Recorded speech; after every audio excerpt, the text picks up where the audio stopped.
ఏంట్రా పార్దు బాగా కాకా పడుతున్నావు? ఏం కావాలరా? మరి ఏం లేదు తాతయ్య, నాకు ఒక కథ చెప్పవా? కథనా? ఇప్పుడా? రేపు చెప్తాను లేరా. అబ్బా తాతయ్య, ప్లీజ్ ప్లీజ్ చెప్పవా తాతయ్య, నాకు కథ చెప్పవా? సరే సరే చెప్తానులే, గోల చేయకు. ఏదో కథ ఎందుకురా, మీ పుస్తకంలో ఉన్న కథలే చెప్తాను, ఓకేనా? ఓకే తాతయ్య, థ్యాంక్ యూ. అయితే విను. నేను చెప్పే కథ మీ హిందీ టెక్స్ట్ బుక్లో ఉంది. ఓహ్, హిందీ లెసనా? ఓకే ఓకే తాతయ్య, చెప్పు. చెప్తాను, కానీ నేను హిందీలో చెప్తూ ఉంటాను. నీకు హిందీ నేర్చుకున్నట్టు ఉంటుంది, స్టోరీ కూడా విన్నట్టు ఉంటుంది. నీ సిలబస్లోని లెసన్ కూడా నువ్వు నేర్చుకున్నట్టు ఉంటుంది. రెడీనా మరి? ఓకే తాతయ్య, నేను తప్పకుండా హిందీ మాట్లాడడం నేర్చుకుంటాను. వింటుంటేనే కదా హిందీ వచ్చేది. కానీ చిన్న రిక్వెస్ట్ తాతయ్య, మధ్య మధ్యలో ట్రాన్స్లేషన్ చెప్తూ ఉండు. ఓకే, నువ్వు మాత్రం చాలా జాగ్రత్తగా స్టోరీ వినాలి. విన్న తర్వాత నీ టెక్స్ట్ బుక్ తీసి ఆ లెసన్ని చదవాలి. చదివిన తర్వాత నీకు అర్థం కాని పదాలు ఏవైతే ఉన్నాయో వాటిని అండర్లైన్ చేసి మీనింగ్స్ రాయాలి. నీకు రాకపోతే నన్ను అడుగు, నేను చెప్తాను. ఓకే తాతయ్య. ఓకే, అయితే విను. एक पेड़ था, उसका एक दोस्त था, उसका नाम अमर था। पेड़ और अमर दोनों बहुत प्यार करते थे। आपस में दोनों एक दूसरे को बहुत पसंद करते थे।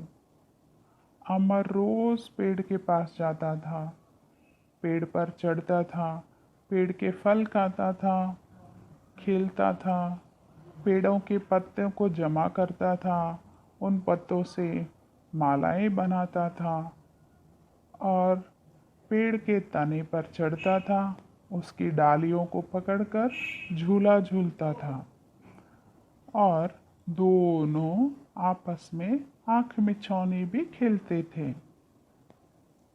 जब अमर थक जाता था, खेलते खेलते अमर थक जाता था, तो पेड़ की छाया में सो जाता था।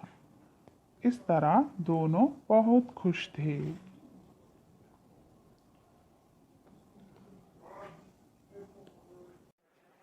ఓహ్, తాతయ్య చెట్టు కథ చెప్తున్నావా? నాకు కొంచెం అర్థమైంది తాతయ్య. ఒక చెట్టు ఉండేది, ఆ చెట్టుకు ఒక ఫ్రెండ్ ఉండేవాడు. ఆ ఫ్రెండ్ పేరు అమర్.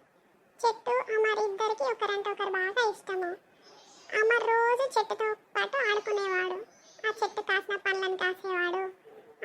దాని ఆకులతోని రకరకాల వస్తువులు చేసి దండలు చేసి ఆడుకునేవాడు. చెట్టు పైకి ఎక్కేవాడు, చెట్టు కొమ్మలను పట్టుకోడు ఉయ్యాలలో ఊగేవాడు. ఇంకా రెండు దాగుడు మూతలు ఆడుకునేవారంట చెట్టు అమర్. అంతే కదా తాతయ్య? ఇంకా అమర్ అలసిపోతే చెట్టు నీడన పడుకునేవాడు. అంతేనా తాతయ్య? ఎస్ ఎస్, నీకు బాగానే అర్థమవుతుంది. ఓకే, ఇక ముందు స్టోరీ కంటిన్యూ చేద్దాం. समय बीतता गया, अमर बड़ा हो गया। बड़े होने के बाद सब क्या करते हैं? नौकरी करते हैं, पैसे कमाते हैं। तो अमर भी नौकरी करने के लिए नौकरी की तलाश में शहर जाना चाहता था, सिटी जाना चाहता था। लेकिन उसके गांव से सिटी जाने के लिए बीच में एक नदी थी। अमर परेशान हो गया। अरे, इस नदी को मैं कैसे पार करूं? तो वो पेड़ के पास गया और पेड़ को अपनी समस्या बताई, क्योंकि पेड़ तो उसका दोस्त था, है ना? तो पेड़ से कहा, पेड़ भैया, मैं नदी कैसे पार करूं? मुझे नदी के उस पार जाना है, शहर जाना है नौकरी के लिए। तब पेड़ ने कहा, इसमें चिंता क्यों करते हो अमर? दुखी मत हो, मेरी शाखाएं काटो और नाव बना लो। अमर ने पेड़ की शाखाएं काटी, नाव बनाई और नाव के द्वारा उसने नदी पार की, शहर चला गया, वहाँ खूब पैसे कमाए। फिर कुछ दिन के बाद गांव लौट आया। गांव लौटते ही उसने देखा कि उसके गांव में तूफान आया हुआ था। अमर का घर टूट गया था। तूफान के कारण अमर का घर टूट गया था। अमर फिर से पेड़ के पास आया और दुखी होने लगा, बहुत रोने लगा। पेड़ ने कहा, चिंता मत करो अमर, मेरा तना काट लो और अपना घर बना लो।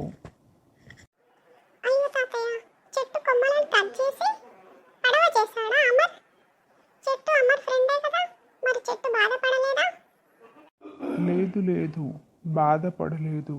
అమర్ తన మిత్రుడే కాబట్టి మిత్రుడికి సహాయం చేయడం కోసము తన కొమ్మలను నరుక్కోమని చెప్పింది. పరోపకారం అన్నట్టు. ఆ తర్వాత ఏమైంది తాతయ్య? हाँ, अमर ने घर बनाया और उस घर में अमर रहने लगा। इस तरह बहुत दिन बीत गए, बहुत साल भी बीत गए। अमर बूढ़ा हो गया। एक बार सर्दी में अमर कांपते हुए पेड़ के पास गया। पेड़ से कहा, मर पेड़ भैया, मुझे बहुत सर्दी लग रही है। इस तरह अपने दोस्त से कहा।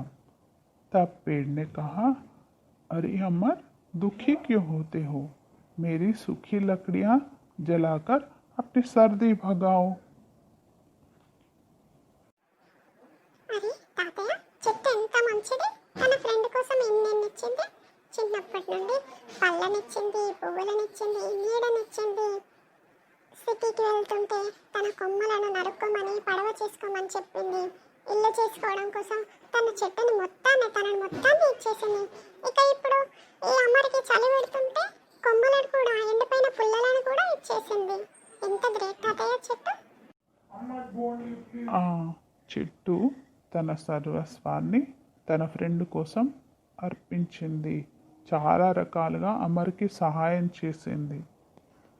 ఇలా వృద్ధాప్యంలో తోడు కూడా లేకుండా తన ఫ్రెండ్ను కోల్పోయి అమర్ చాలా బాధపడ్డాడు. కానీ ఒక గట్టి నిర్ణయం మాత్రం తీసుకున్నాడు. పౌధే లగానే కా నిర్ణయ్, చెట్లు నాటాలనేటువంటి నిర్ణయాన్ని అమర్ తీసుకున్నాడు. చెట్లు చాలా గ్రేట్ తాతయ్య. నిజంగా అవి నిస్వార్థంగా ఏమి ఆశించకుండా మనకు సహాయం చేస్తూ ఉంటాయి. చెట్లను నిజంగా కాపాడుతూ ఉండాలి. తాతయ్య, నేను కూడా అమర్ లాగా ఒక నిర్ణయం తీసుకున్నాను. నేను కూడా వీలైనన్ని చెట్లను నాటుతాను, వాటిని కాపాడుతాను. ఎందుకంటే అవి మనకు ప్రాణదాతలు.